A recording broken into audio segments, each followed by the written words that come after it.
Votre livre dénonce notamment la robotisation de la médecine. Est-ce que vous pensez que les médecins d'aujourd'hui sont devenus de simples exécutants de protocoles plutôt que de véritables soignants, plutôt que de véritables artisans médicaux, si je reprends un peu Oui. votre logique? Alors, il ne faut pas être simplificateur, c'est-à-dire que je ne m'oppose pas, par exemple, à l'utilisation des robots médicaux ou chirurgicaux pour faire une intervention chirurgicale.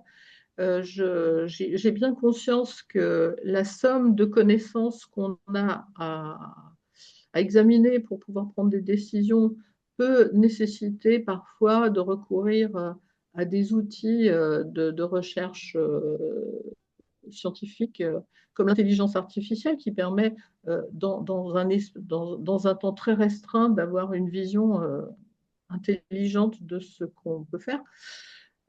Mais en fait, ce à quoi je m'oppose, c'est le fait de développer, par exemple, des cabines de consultation dans des gares où il n'y a pas de relation avec une personne humaine, où il n'y a pas de lieu de secret, où il n'y a pas de relation de bienveillance et cette relation qui, à mon avis, est incontournable de confiance entre le patient et le médecin qui va essayer de comprendre ce qui lui arrive et surtout de le réconforter.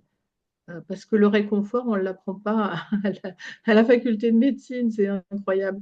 Et les mots de réconfort, c'est toujours quelque chose d'extrêmement important. Et même moi qui n'ai pas été médecin de soins, en fait, à part pour ma famille, mes amis, mes enfants, je me suis rendu compte, peut-être grâce à mon mari qui est poète, que les mots sont extrêmement importants.